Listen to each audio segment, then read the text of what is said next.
Welcome, brave souls, to the chilling depths of horror in detail. Today we're going to share 5 creepy Wendigo horror stories. First story. I hunted the Wendigo that ate my sister. Last summer, my younger sister went missing on a camping trip with friends. She had just turned 20, and we had started to drift away from each other. I gotten busy focusing on my own life. I left the country for a new job. When I came back at Christmas, I found out she had gone missing. It explained why she hadn't been answering my messages. I didn't understand why no one contacted me about her disappearance. The police claimed to not have my new number and didn't have access to her phone. I was certain her friends didn't want me knowing because they had time getting their story straight. I asked for a leave from work to track down those 4 friends. They all claimed that she had gotten up in the middle of the night to go to the washroom, and no one noticed she hadn't come back until the morning. I didn't buy it. They all said a slightly different location for where they camped that night. None of them gave collaborating details about the campsite. One said they used logs for seats. Another said the entire area was clear.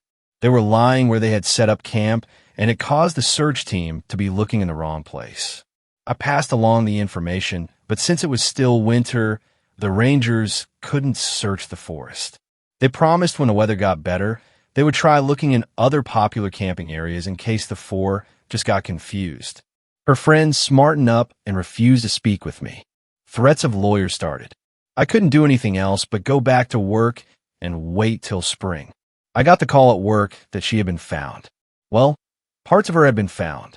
A man who had been panning for gold found some finger bones in the river. Soon, with more people going into the forest for the season, more pieces started to be discovered. In total, half her skull, some ribs, and the finger bones were discovered. There had been some larger bones that hadn't yet been fully tested to find out if they were hers. It may sound gruesome, but I demanded photos of each piece found. I felt as if the police weren't doing their job. They closed the case, saying she had just gotten lost. They claimed the damage to the skull could have happened after death. After I saw a photo of the femur, I doubted that fact. The marrow had been scrapped out. There also were scratches on the bone the police said were made by animals. It did appear to have been gnawed on, but not by sharp teeth. Our parents died when I was 17 and she was 14. When it happened, I promised to take care of her. I failed her. I assumed since she became an adult, I was no longer needed. I was wrong. If I couldn't save her, the least I could do is find out what happened. Too many things weren't adding up. I quit my job even though my boss said I could come back anytime. He's lost a child, so he understood how grief worked. I did some research and packed what was needed. Then I drove to a small town by the forest looking for answers. I questioned some of the local shop workers, trying to find out what happened before the group went into the woods. Apparently, my sister had become friends with those 4 locals she camped with. It was the first time they met in person, but talked a lot online. I asked if there was a reason why they suddenly decided to go camping. Anyone I spoke with suddenly started to avert their eyes, as if they knew more but didn't admit to it. There was an odd air about this town. Everyone appeared as if they were trying to cover up a darkness with fake smiles. After my short investigation, I headed over to the ranger station. I've spoken with them on the phone before, but I figured I would press my luck trying to get more information if they couldn't just hang up. Only 2 people were inside the small ranger station. An older man who was double my size, but I bet he was still fit enough to do his job. A younger woman who looked like she may be his daughter walked around the desk to greet me. She was extra friendly and reminded me a little of my sister. "I'm Dustin Hill. I've spoken to Ranger Dan before," I said, and her face dropped a little. Her smile was strained once she knew who I was. The other ranger didn't get up from his chair. His face was half hidden by a large local newspaper. He flipped the pages, trying to ignore me. "I have no news for you," he said, not even looking up. I wondered if he could feel my glare at the back of his head. The younger women looked between us in distress, unsure of what to say. "May I have a map of my sister's last location? I'm not from the area, and I don't want to get lost." The older ranger sighed and stood up. He sorted through some papers and grabbed a trail map. At least he was patient telling me which path to take and how long the hike would be. He had nothing personally against me. He just wished I accepted my sister was gone, and there was nothing I could do about it. I refuse to believe that fact. It's been a full season. I'm not sure what you think you might find. The female ranger said innocently. Anything, I told her, and put away the map provided. I'll be staying in the forest for a while. Ranger Dan frowned. He crossed his arms, disapproving of my plan. Instead of trying to stop me, he gave me a single piece of advice. Bring a gun. I stopped at the doorway to let what he said sink in. Sure, there were bears in the area, but no one had been killed by one in over 5 years. I nodded, silently accepting the help. He must have some sort of unknown reason for acting so short with me. If I only knew what that was, I may be closer to finding out what happened to my sister. I would discover this town's secrets sooner than I thought. It was too late in the day to start at the campsite. I rented a motel room planning to set out in the morning. After it got dark, I put on my jacket to go outside for a quick smoke. I've been quitting on and off since my parents died. A figure pacing out by my window was also the reason why I decided to head outside. I startled the female ranger from earlier in the day. She had been trying to work up the courage to knock. She almost left when she saw me. It took her a moment to collect herself. It would be pointless going to that campsite.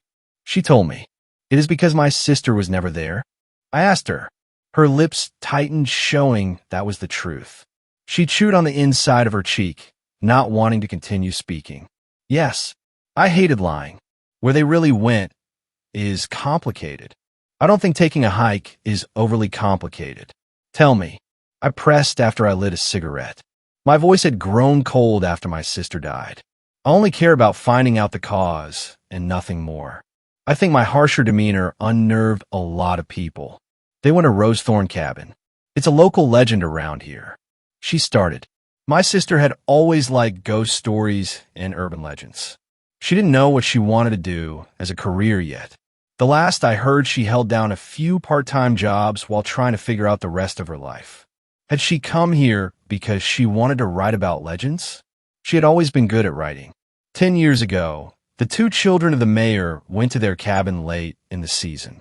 A massive snowstorm hit. From what I heard, there was a misunderstanding where they were staying. It was a month before anyone figured out they were stranded in the cabin. When a small rescue team arrived, they found the son in good health, but the daughter was nowhere to be found. She let the implications sink in. It was a tragedy that didn't need to happen. But what does the death of a girl 10 years ago have to do with my sister? So, no offense, but I don't care what happened to them. I harshly said. After what happened, the mayor tried to pay people to keep quiet. The son went back into the woods to live in the cabin. Some people say it was to get away from people accusing him of a crime, but others claim something else. That he, became a Wendigo. She almost looked embarrassed saying the word. I've heard about them in passing. I wasn't into myths as much as my sister. All I knew about them was that you could become one if you ate human flesh. And for some odd reason, they had antlers and a lot of images people made of them. Why do they think that beyond the suggestion he ate his sister to stay alive? Did he start acting weird? Did he look weird? I questioned. He disappeared from the cabin after the first winter. People claim to see a pale, thin, wild man living in the woods. A few campers have gone missing only to have their bones to be found, but with the marrow gone, as if something had eaten it. She paused to rub her arms as if she had gotten a chill. She also started looking around, expecting someone to be listening to our conversation. I didn't believe in the whole Wendigo idea, but I would consider the Rosethorn son to have gone insane. She pulled out some papers from her back pocket and held them out for me to take. I'm sorry about your sister. Her death should not have happened. The mayor has since become a powerful politician. He's done everything in his power to ensure it's not well known that his son might be living in the woods, killing and eating people. Even if you find evidence that proves your sister was murdered by our local Wendigo, you may never be able to get the truth out there. Still, I made you a map of how to get to the cabin. I hope you find what you're looking for. I thanked her for the help, truly glad someone in this town was willing to tell me the truth. She soon left, not wanting to be caught. People of this town thought there was a monster in the woods. They had been tight-lipped for my safety. I finished smoking and then went back inside the small motel room, ready to try and get some rest.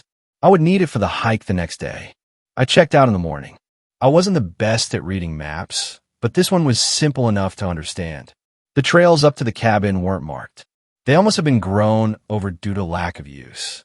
I needed to take a few breaks because my pack was too heavy. My job had always been in an office. I wasn't used to hiking. My body hated every moment, but I forced myself to carry on. I found the cabin a few hours before sunset. My stomach hurt from stress and hunger. I did listen to the ranger's advice. A small handgun that had once belonged to my father was holstered on my hip. We'd only gone shooting together once. After my sister disappeared, I went to the range to practice. Each time I imagined the target to be a bear or a shadow figure attacking her. It helped me improve quickly, but it didn't bring her back. No matter what I did, she would always be gone. The cabin was barely standing. The wood had rotted the elements without being maintained for so long. For some reason, the forest was quiet. The closer I got to the cabin, the less I heard the birds in the trees. Dark clouds covered the sun, giving the entire area an unsettling look. Soon droplets of rain started to come down. I didn't plan on staying inside the cabin. I went inside to avoid the rain, wondering if the weather would get so bad that it would force me to sleep inside for the night. The floorboards creaked with every step. Soon the rain and wind outside got so heavy it felt like the small cabin started to shake. It was a tiny space. There was only a living area with a small bathroom. No furniture remained. Only a rusted, useless stove. At least the fireplace still worked. It took a few minutes to get the fire going. Then I took out my flashlight, trying to see better in the gray light. The wooden floors were less rotten inside. There were some odd spots where someone had scrubbed them as clean as the old wood could be. I got down low to run my fingertips over old scratches on the floor. Tracing my fingers over them, I realized they looked to be made by something with 4 claws. For an hour, I crawled over the floor, desperately looking for anything. A scrap of fabric or some bloodstains. I needed proof that my sister had been here. Just before I gave up my light, caught something between the cracks of the floorboards. I used my Swiss Army knife and carefully lifted the small object out from between the 2 boards. When it was in my hand, my heart nearly stopped from pain. I held a small silver letter charm. When my sister graduated, I bought her a bracelet that you could add charms to.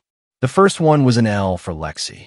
She hated going by Alex, but as a big brother, I used her full name to annoy her. I gave her the bracelet to apologize for not respecting her name and promised to be better. I expected to get emotional finding something of hers. I've been almost numb since I heard about her disappearance. Even thinking her name almost felt to be too much. But now I only felt a deep heat inside my chest. The charm was put away somewhere safe. I didn't care if whatever was in the woods was a Wendigo or a guy who just lost it. I was going to kill him. The storm outside picked up. At some points, the thunder and wind made the entire building tremble. I didn't want to be inside if the roof came down, but I wouldn't be able to see if I went outside. My stomach was too stressed for dinner. For hours, I sat facing the door with a blanket to try and keep away the early spring chill. I planned to stay out here for as long as my food held out for. I didn't need to wait that long. When the storm started to die down, an odd smell came into the air. I buried my nose in the blanket, trying to avoid it. It grew so strong my eyes started to water before I started to get adjusted to it. When I was younger, a trash bag broke when I tried to take it out of the can. Inside were some freezer-burned steaks we had thrown out along with other food waste. This smell was similar, but much more pungent than days-old rotten food sitting in the summer heat. Since the rain died down, I could hear the footsteps from outside getting closer to the door as the smell grew. My fingers tensed, ready to draw my weapon. So very slowly the door started to open, creaking as it did so. A tall, thin figure took a single step inside the cabin. My eyes had long since adjusted to the dark. Because of this, my body froze in fear seeing what had just entered the cabin. He wore scraps of dirty, stained clothing. The lips were torn away, revealing pale gums. This person had no muscle mass and looked to be a walking skeleton with a thin layer of skin clinging to their bones. Long, dirty fingernails gave the bony hand a dangerous appearance. For a moment, the eyes appeared to glow white, causing my heart to skip a few beats. When it met my eyes, it smiled and inhaled a rancid breath. I snapped down my trace. Within a second, I threw off the blanket and started firing. Even in the dark, I should have hit him at such a close distance. I lost count of how many times I pulled the trigger. Dark blood that appeared black poured from 3 bullet wounds on its chest, and yet those long legs covered the distance between us, showing not an ounce of pain. It fell on me. I kicked, threw punches, and did everything I could to get that vile creature away. To my horror, it started laughing. My arms were pinned down by strength it should not possess. I've never felt so scared and helpless before. "You smell like her," a low voice rasped. I felt as disgusted as I was angry. I hated this thing with every single fiber. Amused, he brought his face closer. The stench was almost overwhelming. Thick blood dripped onto my clothing, soaking through. Strangely, it felt ice cold. This terrifying creature couldn't be natural. "Are you jealous?" He spoke through rotten teeth. "You loved her, and yet I was the one to eat her. To have her be a part of me forever. Don't you wish it was you?" I shut my eyes, trying to force back the sheer rage. A chill ran down my back as my mind thought of something I tried to hide from. That I had nothing left of my sister. Everything she left behind didn't feel like hers. Not even the charm I found. She was gone from this world, and I couldn't seem to find anything to hold on to. A sound came from myself I first assumed was a wild animal outside. I forced everything into my arms to throw off this creature. It tried to recover and claw my face. In my fury, I lashed out and bit down so hard on one of its fingers that my teeth ripped it off. I spat out the foul thing, the blood almost like acid in my mouth. He reeled back in pain long enough for me to grab the blanket. In one swift moment, I tossed it over the creature's face, blinding it long enough to grab the pistol I had dropped in the earlier struggle. Pressing it to the creature's skull under the blanket, I fired until it was empty. More dark blood started to soak the material. With burning lungs, I crawled away, waiting for the thing to move again. Surely it was dead. It needed to be dead, and yet it sat up, black-stained blanket still over its face. Was I just seeing things? "Do you still love her?" It spoke in a garbled voice. "Shut up," I hissed. "She's still here." It raised pale, thin arms as if trying to offer something. I shook my head, trying to refuse what I was seeing. "I love you because she loved you. I took her into myself. We can all be together. Don't you want that?" Rage boiled over. A heavy-duty flashlight sat waiting on the floor next to my pack. I grabbed it in a blind rage. The first impact against the creature's skull painfully ran up my arm. After that, I don't remember much. Not how many strikes I brought down. Not when the flashlight broke and when I switched to my fists. Or when I broke my fingers from punching down as hard as I could. All while that monster laughed. I eventually collapsed. Body and mind were thin. When I woke, the light of dawn crept through the dusty windows. For a moment, I thought what happened had been a dream. When I sat up, I found the beaten body of the creature where I left it. I considered burning down the entire cabin with the body inside. My hands were so ruined from the beating that I couldn't light a fire. Instead, I dragged the body into the woods and then kicked leaves to cover as much of him as I could. When my hands recovered, I was coming back to set a much-needed fire. The hike back was brutal. Either I hid my broken hands well, or the owner of the motel didn't care. I knew I couldn't go to a hospital for my injuries. I just collapsed in the motel bed, tried to fight back the pain long enough to rest. A few hours later, a knock at the door dragged me from my nightmares. I almost didn't answer it. Just in case there was something wrong with my credit card, I opened the door wondering if I was going to be kicked out. Instead, Ranger Dan was on the other side holding a first aid kit. He silently walked inside. I let him work on the cuts and broken bones and was relieved it wasn't as bad as it felt. There were 2 sons, you know. He started not looking up from his work. The oldest son wasn't at the cabin with his younger siblings. He blamed himself for what happened and killed his younger brother. Then, the strangest thing started to happen. He grew sickly and distant. Soon, he left town for the cabin where his sisters had died. We all knew something wasn't right with him, but we didn't know how bad it was until the bones missing the marrow showed up after some hikers disappeared over the years. I chewed on my cheek, tasting blood. These people had known for years about the monster in the woods, and they had done nothing. My sister, my dear Lexi, was dead because of that. I sat grinding my teeth in silent anger. Are you heading home or somewhere else? The ranger asked in a serious voice. At first, I didn't know what he meant. I had killed what took my sister away, but I didn't feel as if I had a home to return to.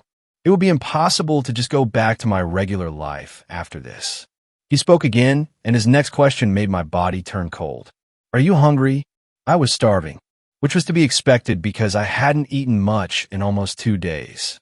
This hunger was different. It hurt so deep down inside it should be impossible. Like a black hole had opened in my stomach. Why did you never kill what was in the forest? I asked in a shaking voice. For once, he answered my question. It can't be killed. He finished up his task and left the room, not even looking back. Once he was gone, my body started to shake. I was cold, so damn cold. No amount of hot water from the shower helped. Something was wrong with me, and I didn't want to admit it. I'm going back into those woods. I need to burn a Wendigo. But I didn't want Lexi to have died without anyone knowing what happened to her. I may not be able to come back out of those woods. Honestly, I would like to believe my mind snapped from the intensity of what happened. But didn't people say crazy people don't know they're crazy? I knew the vast, empty hunger was insane. I knew this cold running through my body wasn't natural. And I know sane people don't start chewing layers off their lips. I'm scared of what I'm becoming. Crazy or a Wendigo. Either way, I love my sister, and fire should solve this problem before I pass it on to someone else. Second story. There's something wrong with the deer in my town. Every expert in town read, not necessarily educated people who spent their entire life around deer, have no idea what the problem is. It's just the darndest thing has become the town's catchphrase lately, and it's the only thing anyone is talking about. Maybe you Redditors can help me figure this out and maybe even put a stop to it. Let me provide you guys with some background. I live in the town of Briar Ridge, Oregon. It's a small town encased in forest with one road in or out. There's a lot of rain, a lot of conifers, and a lot of deer hunters, mostly because there's a lot of deer and not much else to do. We have a hunting store, a grocery store, an A&W, a town pump, and that about covers it. In the summer, we get a few college kids here and there who want to try hiking, hunting, or camping. So they stay in the pass-through motel in town and get lost in the mountain range, and inevitably, every year some townsfolk organize a search party to back up the rangers until they're found. Some of the townsfolk who think they're hilarious have set up a betting pool of various criteria for the season's lost and found hikers. Age, size of the hiking party, level of actual preparedness, and level of drunkenness. These lost hikers are usually found within a few days, and by the end of summer, they all disperse back to whatever cave dorm they came from, and everyone goes back to business as usual. In the fall, the leaves just about suffocate every flat surface available to them, and the rain makes sure nobody is dry for a good couple of months. But it's also deer hunting season in the fall, so it's generally everyone's favorite season, and all the excitement, barbecues, and drunken bullshit begin and end there. In the winter, it's sometimes snowy, sometimes festive, always quiet. Except for the deer. I don't know what it is, but the peaceful quiet of the winter brings the deer out of the depths of the forest like moths to a lantern. One of my favorite things to do when I can't sleep is to put a coat and shoes on and walk out onto my street in my pajamas and watch the deer in the fog. It's beautiful in an ethereal kind of way to see their lithe forms calmly ghost through the night, lit up by the occasional street light. Some people feed them by putting out piles of corn and oats in their yards. Some people set up trail cameras. Most people just leave them alone. Everyone knows that the deer haunt the town at night, so the rare nighttime driver knows to drive slowly. But lately, something's changed with them, and I'm going to get to the bottom of it. It started with Miriam Miller hitting a deer on the Old Country Trail. The trail is a gravel road that leads to the Miller's homestead, a gourd and squash farm with a coopla chickens and a useless rooster. The Millers have lived here for 3 generations, building the homestead out of an old West cabin outpost, hence the name of the trail. My point is that Mrs. Miller has been driving that trail since she first got behind the wheel, and she has absolutely no reason to be driving faster than maybe 5 miles per hour. And yet the deer that went through her windshield looked like she had either driven into it at 60 miles per hour or it had full-on leaped into her windshield antlers first with the full intent to go through it. The latter one is the story she has been telling everyone since she got out of the hospital with all that bandaging around her head and chest. Mrs. Miller is 86, and with the blood loss and concussion, nobody really believed her at first. The second incident was when Rob, the owner of the hunting store, was out on his usual end-of-season deer hunt. Story goes, he had gotten to his usual spot, set up camp, and was trying to heat some dinner over his campfire. Rob isn't the brightest guy around, and he was opening a can with a knife. Inevitably, the knife slips and grazes his thigh with it. Not life-threatening, but it was bleeding pretty good. Halfway through patching up his leg, Rob spots a deer entering the clearing he had set up camp in. Rob reached for his rifle. He couldn't believe it. What hunter is so lucky the deer came to him? Easiest hunt of his life, right? Well, before he could even get his hands on the gun, the deer lunges at him and bites him. Hard. Not just once, but several times, drawing blood, kicking him to the ground, and pinning him there. As Rob tells it, the damn thing bit him hard enough on the forearm to break it too, and the cast proves the break. Just not necessarily that a deer did that to him. This is another one nobody would believe if it weren't for the flat, teeth-shaped wounds surrounded by ugly black and purple bruising. He says he eventually got his gun and shot at it, but he wasn't sure he even hit it since it was thrashing him around with its teeth like a dog trying to rip chunks off, and he was in a blaze of pain and panic. He called for help over the radio for the first time in his life. He's one of those super glue it shut and sanitize it with whiskey types. When the Rangers got there, the deer was long gone, but Rob was still laying in the dirt, clutching his rifle like it was the last rope to shore in the rapids, spouting off nonsense about hearing the mule deer's ears flap bent around while it wrenched its head back and forth, and how he ain't never seen hate in a deer's eyes before. Rangers said he looked like he lost a fight to a bear with dentures, not a vampire mule deer, but the bruising. You know how much force it takes for herbivore teeth to break skin? What to make a deer do that? Chronic wasting disease doesn't exist in Oregon. Epizootic hemorrhagic disease makes deer stupid and dead, not violent. And sure, plenty of hunters have been killed by deer defending themselves or wathaviu, but they kick and jab with their antlers, not bite like Cujo. Normally, I would shrug this kind of stuff off as bored small town people exaggerate stories for something to do. But I can't deny the proof in the injuries at least. There have been some other stories around town too. Matt, the Millers' teen grandson, swore up and down that a deer killed his cat and ate part of it. His parents keep saying it must have been a coyote or a bobcat, and Matt's just freaked out about the deer. But Matt will tell you he saw it, and that kind of panicked way only a kid who's seen too much but understands too little can. I kind of believe him. I don't want to get to the bottom of all this because of curiosity or because I think I'm so clever I can sleuth out what fish and game and the Rangers haven't been able to. I want to know because I'm scared. I woke up this morning around 3 a.m. with that sick feeling of dread that only accompanies a threat your primal animal brain has processed, but your conscious human one hasn't. I sat up and took a look out of my window, and what I saw struck me still. There was a deer standing out there, watching me sleep. It didn't spook when I spotted it. This thing was nose to the window, so close its breath fogged nearly the whole lower half of the window. I was frozen in place for what must have been upwards of 10 minutes, and I swear on my mother's life, I never saw that thing blink once. I understand now what Rob meant about the hate he saw in the deer's eyes that day. The night I met the Wendigo. At 10 feet tall, it towered above me. Emaciated arms grazed against the frozen ground with claws made of ice. Blood dripped from ragged, withered antlers. It looked at me with bloodshot eyes and gave me an all-too-human smile despite its long, needle-like teeth. As it leaned closer, I smelled the wicked stench of death on its breath.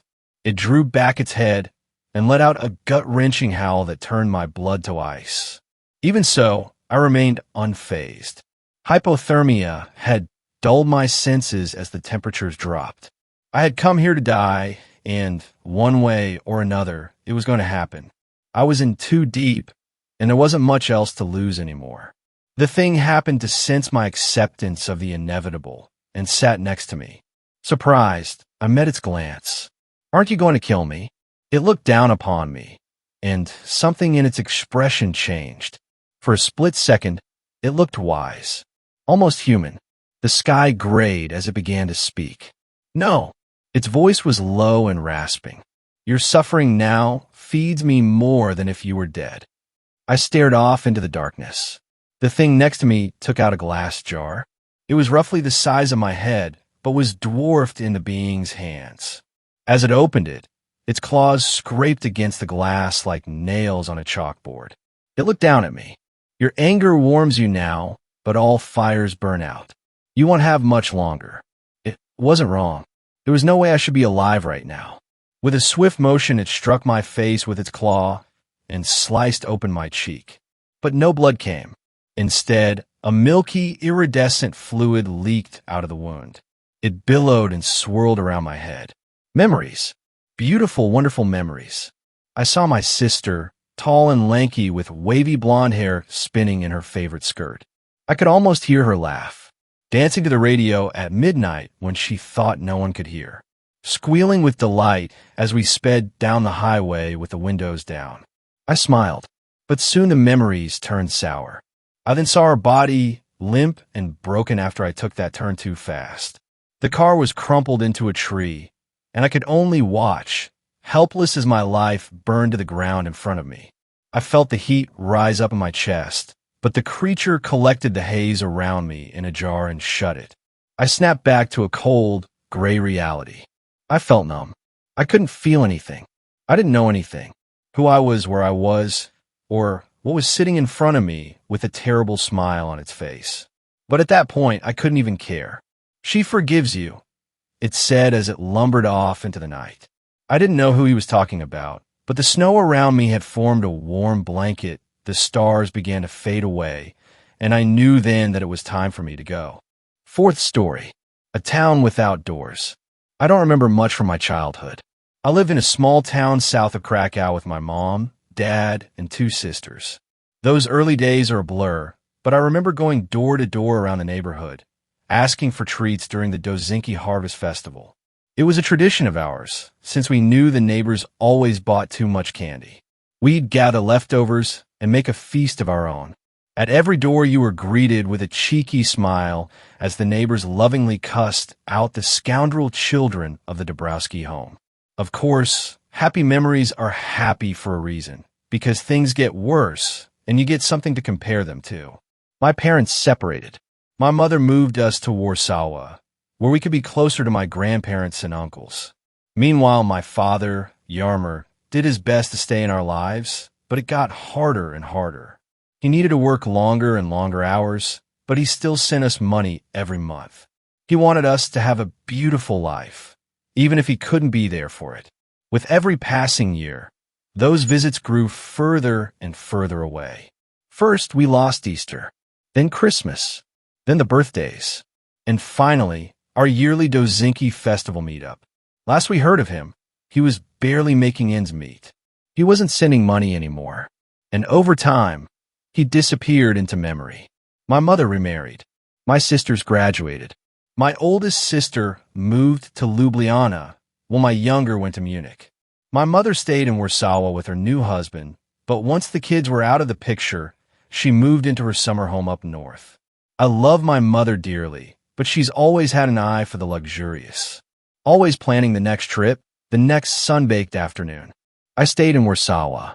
I got myself a degree in sociology and managed to hold on to a low-rank government job at ZUS overseeing private claims.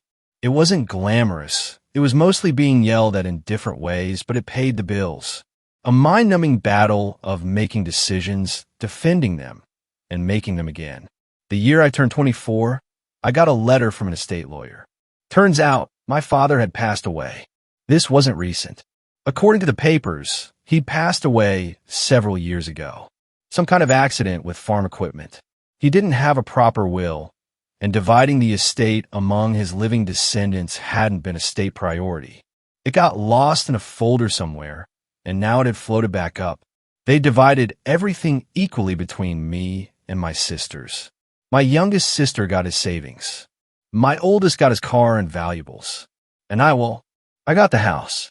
I called the others to check who wanted to go see his grave. No one wanted to. They were all tangled up in their own lives and troubles.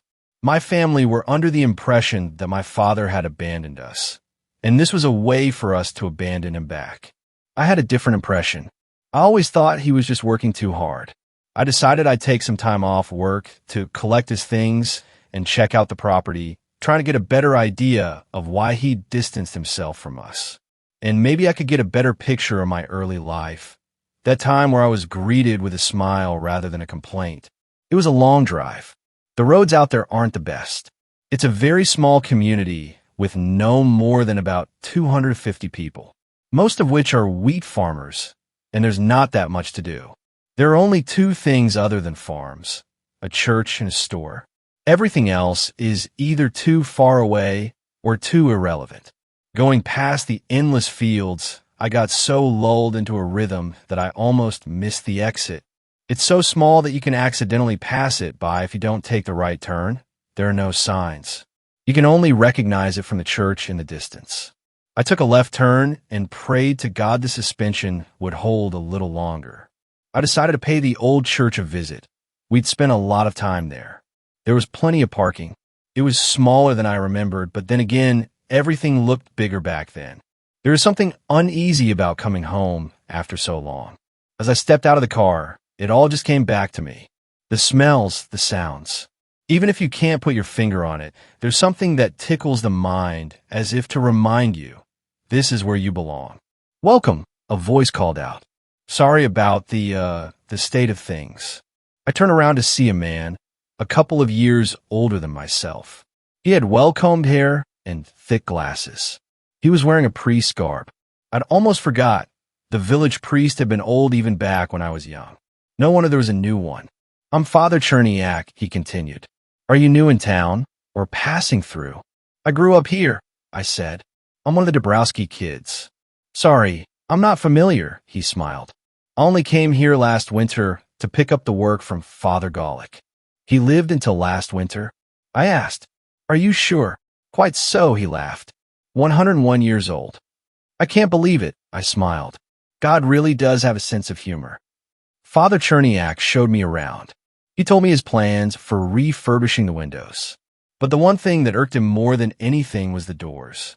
See, they were gone. The church was wide open. It's a local superstition, he sighed. A shepherd needs his gate to tend his flock. But every time I put the doors up, someone takes them down. Strange, I said. I've never heard that before. Really? I thought you were from the area. Guess I've been gone too long, Father. The church looked naked in a way. No barriers.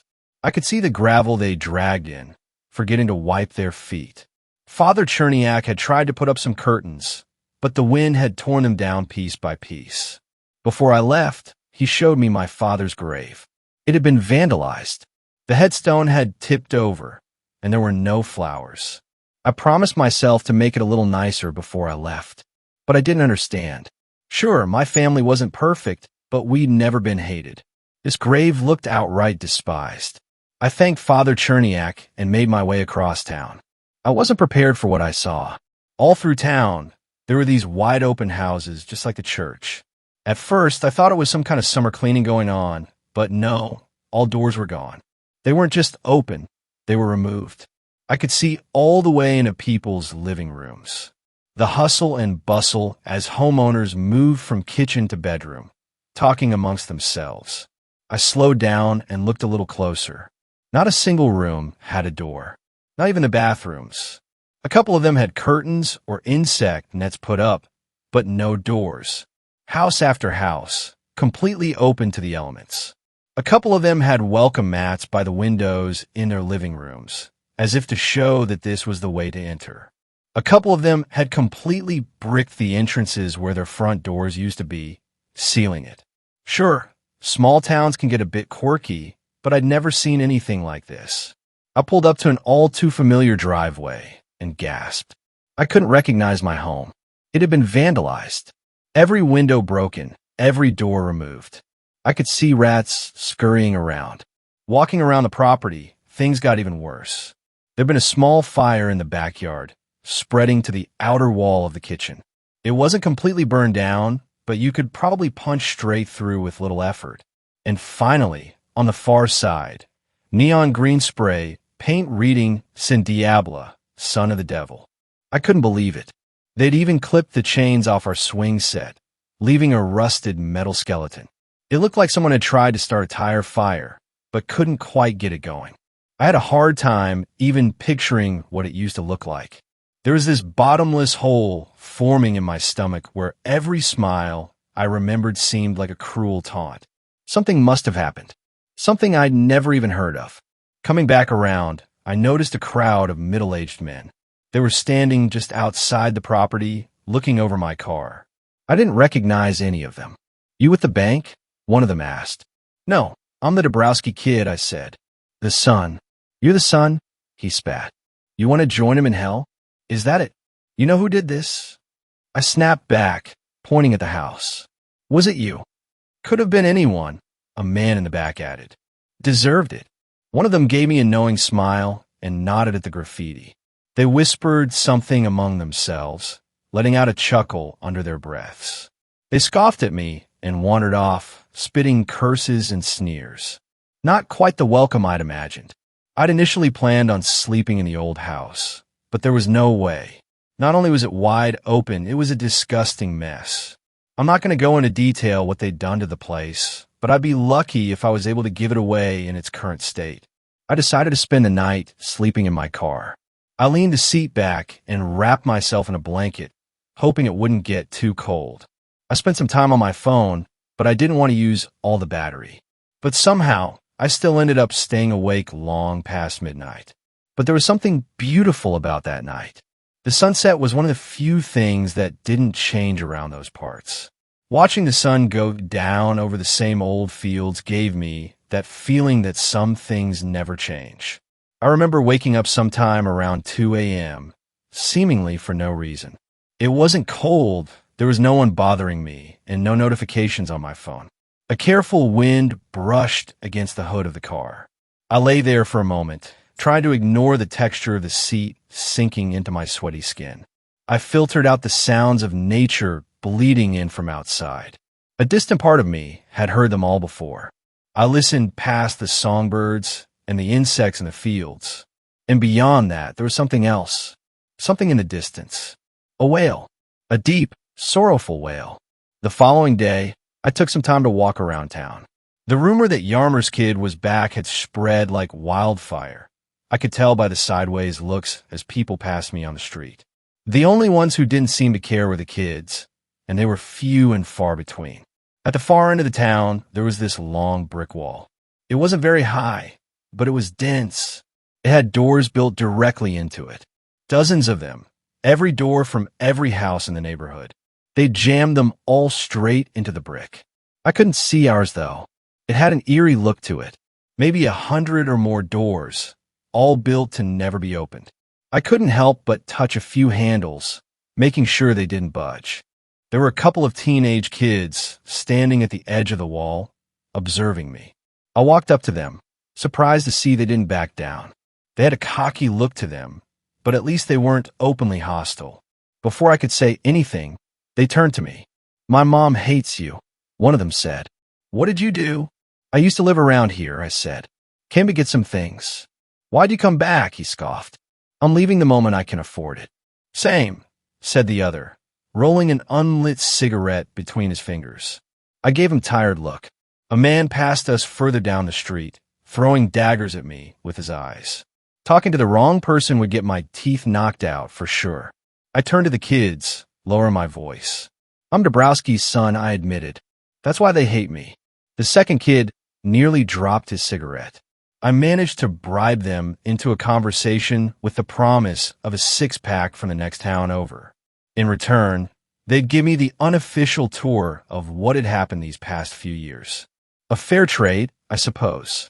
I'd apparently missed quite a lot. We wandered to the east side of town. There was an old farm that had stood there for ages. It didn't really have a name. It had just been part of the background. It was barely even a frame anymore. It was just the outline of what had once been a home. It had started years ago. People heard knocking coming from that ruin.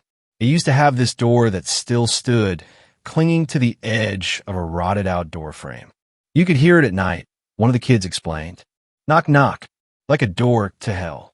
Sounds awful, I said. Not to everyone, the other kid sighed. There was one guy who liked it.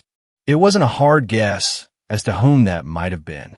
Rumor was my dad had gone up there one night and opened the door. It had crumbled off the hinges, and according to the townsfolk, something stepped through. Some called it the devil. A couple of kids thought it was an alien. Most locals just called it Sleepyek. It came through, and the door broke, the first kid said. And now it can't go back. Are you saying it's still here? I asked. It's real. Well, yeah, he laughed. Why do you think this place is so messed up? Then what's with the doors? It's looking for a way back to hell, he said. And when it can't find the right door, it gets angry. And then it hurts people. Sleepyek. That's what they called it. An ugly word for a blind man, or mole. They like to call it that because of its terrible vision, mistaking every door for the one it was looking for. For years, Sleepyek had moved from house to house, knocking on every door it could find. And if someone opened, it would do something terrible. People had gone missing. A couple had died. I drove my adolescent guides to the other town over to get them their promised beer. They told me all they could as we went. It felt a bit weird driving off with a couple of teenagers, but I got the impression that these two had done far worse for far less. Delinquents, but honest ones. At first, people had hidden in their homes, but then Sleepyek had knocked until the doors broke. Then it would knock on the inner doors. So over time, people removed their doors. Those who didn't would get a visit at some point. With all the discarded doors, they built the brick wall, tricking Sleepyek into knocking around at night. This can't be true, I said. It's absurd. It's true, the first kid said. That's why they hate your dumb dad. He let it in, but it doesn't make sense. Why don't you just pack up and leave? The first kid said. I told you. The second kid pondered the question for a while, then shrugged at his friend. He answered as if he'd thought about it 100 times. Wizardsy dobers, LW domen nagelpeach. Everywhere is good, but home is best. Of course he'd say that. Come hell or high water, home is home. I got them their six-pack and some fast food. I got some for myself while I was at it. It wasn't a long drive all in all, but long enough to be a bother. By the time we got back, it was almost dark. They rushed out of the car, waving a hasty goodbye. As they did, the second kid called back to me. Go see for yourself, he said. Sleepyek comes out at night. He pointed down the street towards the brick wall. I nodded at them in a silent thanks. I didn't believe them. I had to see Sleepyek for myself. If what I'd heard the previous night was any indication, Sleepyek would be out somewhere after midnight, so I went to bed early. And when I say bed, I mean sleeping in my car for the second night in a row. I was miserable.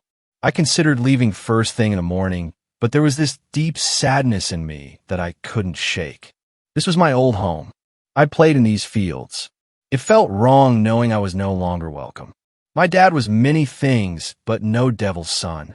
If he opened that door, it must have been for a good reason. And if he let through something that shouldn't be here, it must have been an honest mistake. He was not an evil man, but he was fallible. Then again, maybe he didn't have a choice. Maybe Sleepyek didn't give him a choice either. I must have nodded off at some point. I forgot to set an alarm, but I still woke up at about 2:30 a.m. I considered going back to sleep, but I decided to have one last look around town. I'd promised myself I would. So I got out of the car, stretched, and listened. It was easier that night. There was a noise that cut straight through the ambience, that wailing. It was clearer. Even in the dark, I could tell where it came from. The houses had turned off their lights, leaving the streets lit up with nothing but the moon. Still, I knew those streets. I could follow them in my sleep. I made my way to a dirt path, leading me past the two houses at the edge of town and straight to the brick wall. At that point, I could hear it clear as day. It was a man wailing at the top of his lungs, crying his soul out, bawling like a child. I could see the brick wall in the distance. The sharp contour of the bricked-in doors stood out against the moonlight like a long, flat, abstract painting. And in the middle of it all, there was a dark silhouette. It looked like a man. Sort of. I couldn't really tell what he was like. He had a bulky jacket on.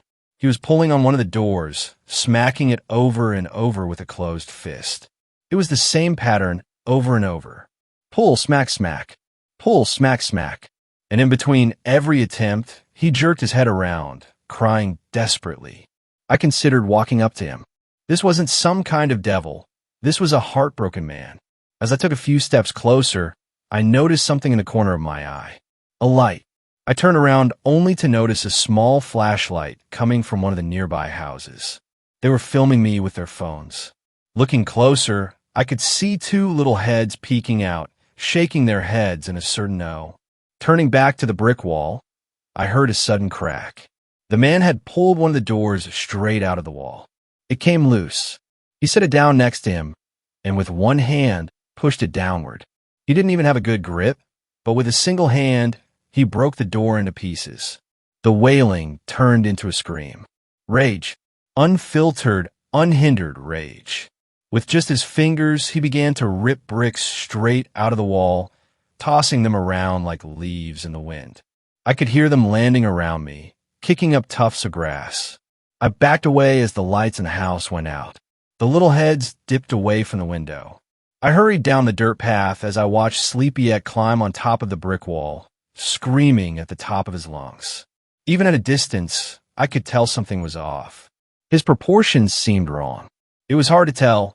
He'd wrapped himself in some kind of dark fabric, but something about him didn't look right. I didn't stop to stare.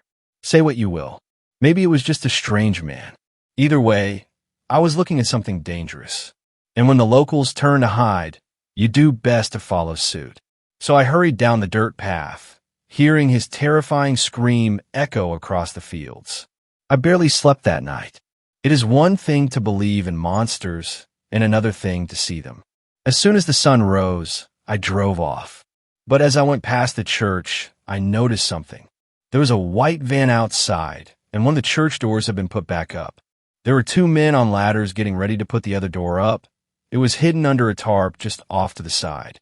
I could see Father Cherniak up front with a big smile on his face. I decided to see what was going on. Surely, he had to know what the hell he was doing. The moment I parked my car, Father Cherniak waved me over. He was right next to me before my boots hit the gravel. "Welcome back," he smiled. "Glad to see you haven't left us yet." I closed the car door and yawned a little. "What are you doing?" I asked. "What is this?" "You inspired me," he said. "For an outsider, this place must have looked awful. I saw it, you know. I saw it in your face." He turned back to the church as the two carpenters began tipping up the second door. "It must be dignified," he continued. "Our Lady deserves better, don't you think?" "This is a bad idea," I said. "I've seen that thing around town." Father Cherniak shook his head and put a hand on my shoulder. This was a man who was trained to talk to people. I could tell. If the Lord's house can't shelter you from the devil, what can? In exchange for a little manual labor, I was offered a hot shower and a proper meal. After sleeping in my car for a couple of days, I couldn't say no. Smooth talker or not, Father Cherniak seemed an honest man. He believed what he spoke of. As the hours passed, more and more people dropped by. Mostly townsfolk coming by to cuss him out for being an idiot. Some of them threw rocks at the doors, demanding he take them down. Others, in turn, thought it was about time someone at the church had some balls. Just like Father Cherniak had said, if a house of the Lord can't shelter you from evil, what can? By late afternoon, there was a significant gathering of people. Even those who had acted in anger earlier in the day were swayed. The argument was simple. Do they not trust in God? There was a bit of a cookout. Some brought sausages or steak for dinner. I spotted the two teenagers in the crowd, stealing a bit of wine from one of the elderly. I lost track of time. It felt a bit like the harvest festival back in the day, something that drew the town out of hiding. The sounds and smells were the same, and I could see from the smiles in the crowd that I wasn't the only one feeling that way. Later in the day, Father Cherniak held a sermon. I don't remember much of it. I was having trouble staying awake. That, if anything, felt just like when I was a kid. It's amazing how something as stiff as church pews can be so lulling. But there was one part that stuck with me. The door is a threshold, he said. And the door of a church is the threshold between the vile and the sacred, between sin and saint. We can no longer live in uncertainty. We must live as we teach, and we are proud to say we have been taught well. The sermon continued into the evening. It ended just after sunset. Some people wandered home, but others were shamed to stay. It was no longer just a public gathering. It had turned into a challenge. The faith of the congregation pitted against the devil itself. Some went home to gather blankets and pillows, laying down to sleep on the floor. This wasn't easy for them. Some talked about the people who disappeared over the years. People who'd opened the door when Sleepyek first came to knock. An elderly woman had gotten her neck broken. One man had been dragged out into the yard and hung from a tree. Another man had been mutilated. It pulled his arm right out of the socket, they whispered. We found it across the street. I tried talking to people, but it was clear that no one wanted anything to do with me. I was still Yarmer's boy. The only ones who didn't seem to mind were the two teenagers I talked to earlier. Later that evening, they walked up to me, probably just to piss off their parents. Aren't you scared? One asked. Should I be? It's got a bloodied tooth for you, the other said. I don't think so, I smiled. I've only seen it once. Yeah, but dash. They quieted down, looking at one another, then back at me. I was missing something. Your dad, they said. Sleepyek got him.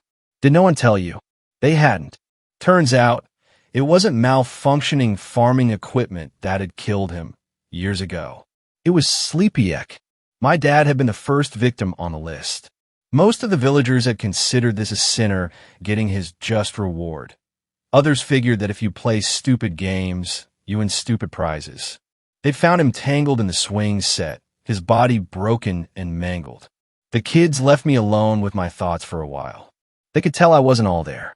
It was one thing to have him dead, but to die in such a horrifying way was unthinkable. I could barely picture him in my mind. And now there was a new image vying for my attention. Rattling chains, dripping blood. But there wasn't much time to think. As the clock passed midnight, someone came knocking. The church fell silent. Something pulled on the handles. 2 smacks. Pull on the handle again. These doors were massive, and the hinges had just been reinforced, but I could still see them struggle. Father Cherniak took a deep breath. As the congregation fell silent, he spoke aloud. This is no place for sons of sin, he said. There is nothing for you to corrupt. It all stopped. We all breathed a sigh of relief. But the 2 teenagers didn't look too convinced. They'd huddled up on the far side of the church. There was an emergency exit in one of the side rooms. The door moved again, this time with more determination. The handles were pulled even harder, and the smacking made the entire slab of wood crackle like a sinking ship. Then, the wailing. The loud, desperate wailing. As soon as I heard it, I could see the color drain from the congregation's faces. The door was pulled back and forth, back and forth. A chandelier started to shake. The door's coming down, someone called out. It's coming down now. Father Cherniak tried to calm them, but it was too late. People flooded the rear exit of the church, trying to get away. I was pushed aside without much thought. If the Dabrowski kid bit the bullet, all the better as far as these people were concerned. There is no sin in the house of the Lord. Father Cherniak yelled. There is no sin. The devil can laugh and jeer as much as he likes, but there is no place for his evil. But thoughtful words can't stop a broken door. Sleepy Ek wasn't deterred. The doors came down. There was a pause in the air as they fell. The air swept through the room, blowing out most of the candles among the pews. As the doors hit the ground, the crowd panicked. Most of them were already on their way out. People screamed. Others cursed. I was in the far back of the crowd, and it was clear I was never going to make it out without being crushed. I settled instead for hiding among the front pews, hoping the dark would shield me. I could barely see Sleepy Ek in the flickering candlelight. His right arm had grown out of his shoulder blade, and his left arm was so long that it scraped against the floor. He had a sort of hunchback pose, but there was something that kept moving on his back, fluttering like a shivering membrane. He wasn't wearing a coat. He just wasn't human. He looked like something vaguely trying to resemble a human. Even Father Cherniak ran, hiding behind the altar. Sleepy Ek rushed through the room in a messy gallop, knocking over pews as he went. They didn't even slow him down. When he got to the side room, people had already run screaming into the night. Sleepy Ek couldn't catch them. Instead, he settled on throwing things across the room, tearing down whatever he could reach and breaking whatever he could lay his hands on. His wailing had turned to rage, and he was out of control. I was laying flat on my stomach, crawling away. Father Cherniak wasn't so lucky. Just like Sleepy Ek had done with the brick wall, he climbed up on the altar. From there, he could see the priest. I don't like to recall what I saw. It's unworthy to make spectacle of tragedy. But Sleepy Ek didn't care for titles or words. He didn't care about anything. He picked Father Cherniak up with a single arm, holding him outstretched in front of him like a child considering an unfamiliar vegetable. Father Cherniak tried his best. In between desperate cries, he said the most powerful words he knew. He compelled. He demanded. And when nothing seemed to work, he begged and prayed. Then Sleepy Ek unhinged his jaw like a snake. The screaming stopped with a snap as a spray of blood shot out. Something thumped against the altar and rolled onto the wooden floor. A pair of glasses clattered against the ground. Sleepy Ek spat and coughed, picking tufts of hair from his teeth. He let the body slip from his grip, drooping unceremoniously to the red carpet. I remember crawling. I crawled as quietly and carefully as I could. Sleepy Ek was big, but his footsteps were light, like he was tiptoeing everywhere he went. I didn't notice he was behind me until his shadow drowned me. I rolled around, only to see his vast shape towering over me. He must have seen me. There were still a couple of candles. For a moment, I saw his face. A half-made gray thing with black, inward-leaning concave eyes. A faint shimmer, like scales from a fish. A human mouth with an extra mandible. A twitching nose adjusting to the smell of burnt wax and blood. Viscera still dripped from his strange lips. Then he grabbed me. Carefully. Slowly. I closed my eyes as I was pulled in closer. He looked at me. He looked close. I could feel the heat of his mouth. Perhaps I'd be tastier. Then he made a noise. I can't put my finger on what kind of noise it was, but I'd never heard it before. A squeal, perhaps. A confused rattle. He put me back down. I opened my eyes as those large black eyes turned away from me. He was leaving. His rage subsided. As he dragged his long arm across the floor, his wailing bubbled back up. But it wasn't as desperate. It was confused. The effects of the attack was immediate. Someone to get their hunting gear. Others were blaming the priest, saying he wasn't holy enough. Others were leaving town entirely. After all, if God couldn't save them, they had to save themselves. I made my way back to my father's home. There was so much he'd never told me, and it was too late to ask. I had no idea what kind of mess he'd been wrapped up in, but I couldn't stand by and wait for it to blow over. If this was his fault, if all of this was his fault, I'd gladly join the others to spit at his name. But I couldn't do it without knowing for sure. I had to be sure. I went room by room, pulling out drawers and kicking over boxes. I threw around moth-eaten clothes. I tipped the bed. I dragged down the wardrobe, crashing it into the wooden floor, hoping I could find something, anything to answer my questions. Finally, I ran out into the backyard. I I saw the stains on the swing set. I remember him pushing me on it, making the chains creak as I went higher and higher. But now that noise meant something else. Something dark. An image of a broken man, wrapped in a forgotten toy. I don't know how long I went berserk on that house, but I remember finally just taking a swing at it. As I mentioned, a part of the kitchen had burned. You could punch right through it. So I did. Turns out, there was a secret panel beneath the kitchen sink.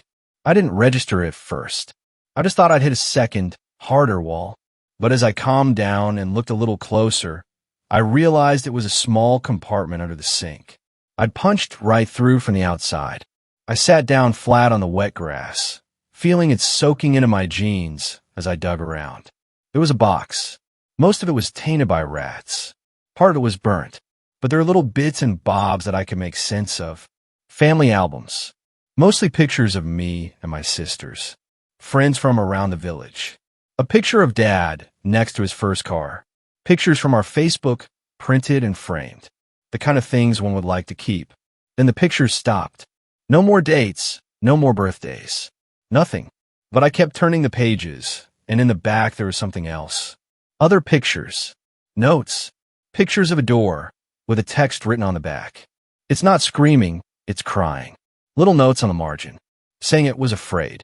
It was lost. That no one listened, and that no one cared. There were no more pictures, but there were notes. He had to get out, wants to stay. He hunts elk in the forest, brings it to me. There's nothing left for him. I understand. It told a story of my father trying to help something that didn't belong. Something from another place. They shared meals and kindness, trying their best to find common ground. This had, seemingly, gone on for months. It spoke of spring and later winter. I will let him sleep in the house, the final note said. Maybe it can help his night terrors. Something must have happened. A dangerous creature like that, inside a small house. Maybe there was an accident, a misunderstanding. Maybe it strung him up by the chains to make him look alive, like a puppet. Either way, I was close to an answer. Maybe I was looking more like my father than I'd realized. Looking back at it, I felt like a sleepwalker. I wasn't thinking clearly. Maybe it was the adrenaline. I walked around in a daze, making my way back into town. It was quieter now. Many had rushed to their cars. I followed the dirt road back to the brick wall, and I found him, Sleepy Eck, wailing weakly, tapping against the bricked-in doors, pulling a little on a handle, hoping against hope that something would happen. He wasn't angry when I approached. He was confused. I had to make him understand, to see the truth of things. So despite everything I'd seen and everything I heard, I decided to trust my instinct. My father had made many mistakes, but he was no fool. His mistakes were honest. So if this was a mistake, I prayed to God it would be an honest one. Follow me, I said. This way. Sleepy Eck had feather-light steps. I could still hear commotion around town, but it was all swallowed by that soft wailing. Sleepy Eck couldn't stop himself. We made our way to the cemetery, to the overturned headstone and the overgrown lot. I tapped the ground, looked at this creature, and said as simple as I could. Here, I said. Father. Perhaps it understood me. Perhaps it didn't. But it could rip out handfuls of dirt like if it was nothing, and it did. It took a long time, but not as long as it should have. My dad had not been buried deep, or well. Just as no one had cared for his funeral, no one had cared about his resting place. It didn't take long for Sleepy Eck to make his way down, and as his hands hit the casket, I looked down to a curious sight. See, my father had died poor. So poor that they hadn't put much effort into his casket. It was more like a box, and the lid looked familiar. Looking a little closer, I realized it was a door. The actual front door of our house. They'd just thrown it on and called it a day. Sleepy Eck stroked the door with his long fingers, his wail slowing to a hum.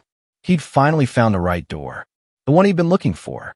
I'll never forget that image for as long as I live. An ungodly creature breaking open the casket lid, pushing away a bed of dry blue sunflowers, lifting a long-forgotten corpse from its resting place, cradling it like a mother calming a crying child, its wailing turning to a quiet sob. Tada, he cried. Tada. Sleepy Ek wandered off into the night, past the men with guns and those hunkering down in their houses. He did not care. Maybe he'd never cared. Maybe he'd just been angry that he couldn't find the right door. But as the chaos settled, there'd be no need to hide your doors any longer. Sleepy Ek was gone. I sold my father's property, but kept the photo albums. His name is still spoken like a curse, but at least there's nothing to keep that curse alive. There have been no more sightings of Sleepy Ek, as far as I know. The locals didn't want to point fingers at the devil when they called the authorities. Some tried, but it's easier to convince people of a killer rather than a monster. There were inquiries around the countryside, but as with most things, it was left in an open-ended folder in an office somewhere. Unsolved. Deprioritized. I returned to Warsaw.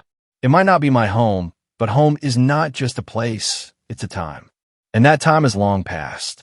It has taken some effort to accept that for now, I might not have a real home. But that doesn't mean I'll never have one. Much like Sleepy Ek, I think there's a struggle in finding someplace you belong. But over the southern countryside, the forest lies still.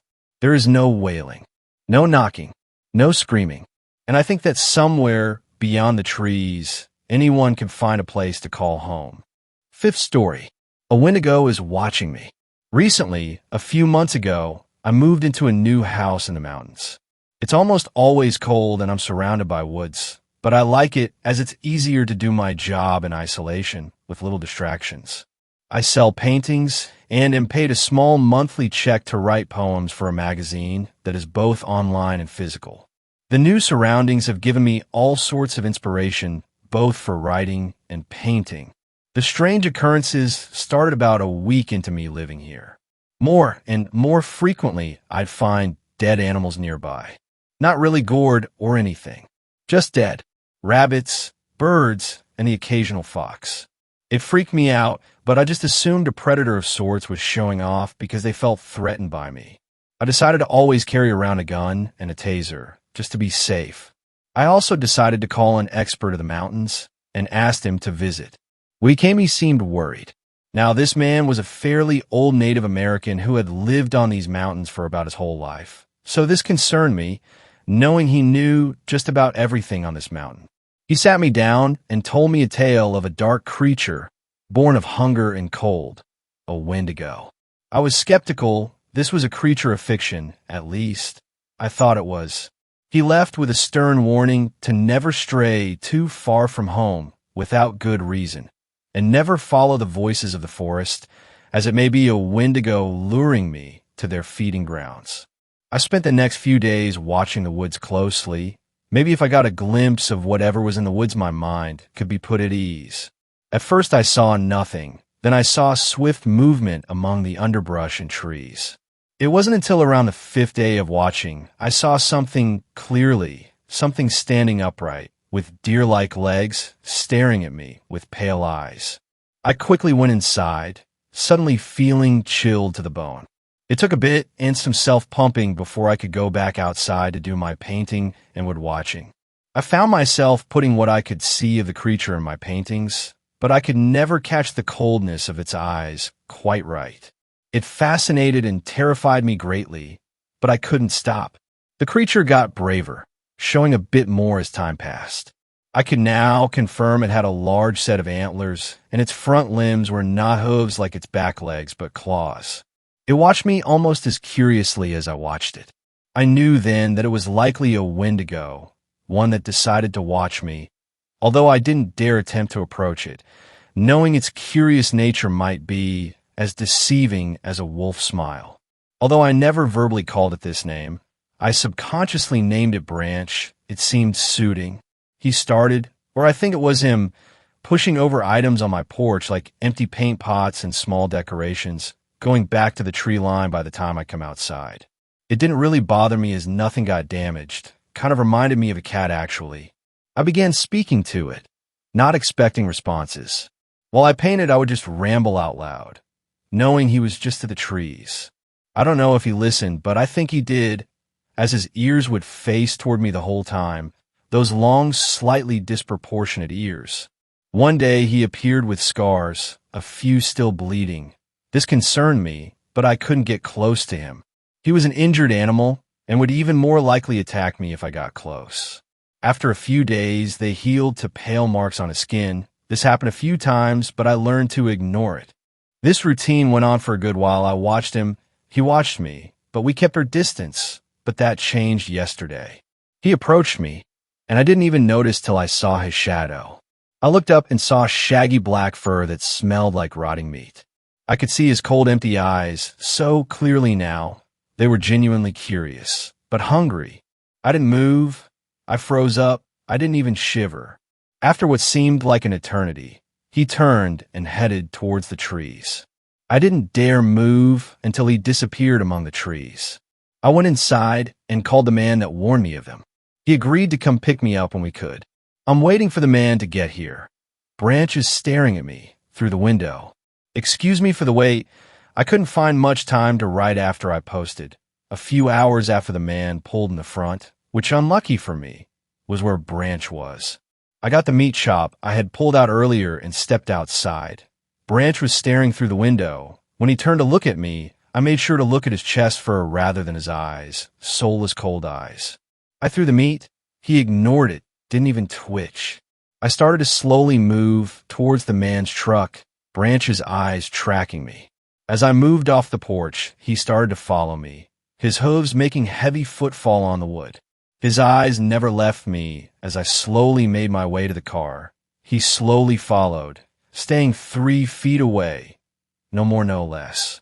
When I finally made it in, he was still staring with those cold, empty eyes. The man slowly pulled out and started down the long mountain trail. He started muttering about how I shouldn't have let it get this far, as well as other colorful words and terms. Right now, I'm at his cottage at the base of the mountain. I'm still shaken, and I don't know if I want to risk going back. His wife is lovely and treats me well, as far as guests go, but I know I'll have to leave soon. The man explained that the Wendigo was one well known on the mountain, known for only attacking young females, always leaving the head intact. Now, this is only semi-relevant, as I am a man, but he can't explain why he's taken a sudden interest in me. Maybe he's contemplating eating me. In a few hours, he's taken me back. He's given me food, a gun, several rounds, and a blowtorch. I got home an hour ago. Branch wasn't there, but my porch looked like a tornado passed, and I think there's shit by the doorstep. I quickly went inside and locked the doors, the windows. I don't think he knows I'm back yet, and I don't want him to know. It's been a few hours and no sign of him. I don't want to go outside to tidy up my porch. I'm too scared to. It's hard to swallow the sandwich I made because of the tension I'm feeling, but I have to eat. I think I'm going to take a nap after I finish it. He's here. He's staring into the windows and making distorted huffs and brays, occasionally stamping his hooves on the porch. He can't see me right now because I'm behind the couch. He sounds angry. He's started banging his antlers on the glass. He's trying to break it. It's starting to crack. The glass shattered. My heart is pounding. My ears are ringing. I can smell the rotten meat he reeks of. He crawled in through the window. I think he can smell me. He started knocking over random things, but I'm frozen. I can't bring myself to peek. I might try to make a run for it, or I'll have to wait it out. He just went down the hall. I'm going to go out the front and run. I don't know how far I ran, but the sun went down by the time I stopped, and the temp is definitely below freezing. Luckily, I was already wearing a heavy coat, and I found a small overhang. We'll rest. Hopefully, he doesn't find me. I woke up, but it's still dark out. It's only 12. I slept 3 hours. I'm shivering like crazy, but the overhang helps a little, blocking the wind. The forest seems still. Nothing is stirring. Not even the owls are hooting. I'm going to go back to sleep. Hopefully it's light out when I wake up this time. I woke up an hour or so ago and started walking towards the base of the mountain. My limbs feel numb, but the movement has helped. The forest is still eerily quiet, and I keep finding blood puddles and tufts of fur. I think Branch threw a massive tantrum. I need to find a house with people in it. Safety in numbers. I didn't bring the gun. I know, I'm stupid, but I just wanted away from him. I started running again. I heard what sounded like hooves, and I swear I smelled rotting flesh again. If he catches me on his turf, I'm honestly fair game to kill, even if I'm not his preferred food. I found a field of corpses. Deer, bears, rabbits, wolves, birds. Dead animals everywhere. I quickly went around it, holding my breath, trying not to puke. I guess that's why the forest was so quiet. He killed all the animals in a fit, like a violent child throwing a tantrum, a child that could easily rip out my throat and cave in my ribcage and skull. I'm seriously hoping he isn't following me. I can see houses. I think I found one of those retreats for monks or whatever who take vows of silence. I'm going to see if they can help me. So, good news. They happily let me into a living area where I could warm up and provided food and a warm drink. I think it's just milk. They contacted someone and wrote me a note saying that someone would be coming for me to take me off the mountain. A few decided to be curious, so I explained what happened. A few wrote me off, but others gave me scared, shocked looks. They've taken me to bedroom and communicated that I can sleep until the person coming to get me actually gets here. When he does, I'm not going back. My things can stay there, as can Branch. I'll find somewhere else to live, like an apartment, in a city with people. I was able to sleep a few hours before the guy came. I told him to just take me to the nearest town. I'm outside a motel right now, slowly making calls and arrangements. I'm never going back to that place with that thing. Ever. Thanks a lot for watching the video. Till the end, subscribe to Horror in Detail for more videos. Drop your suggestions in comment section.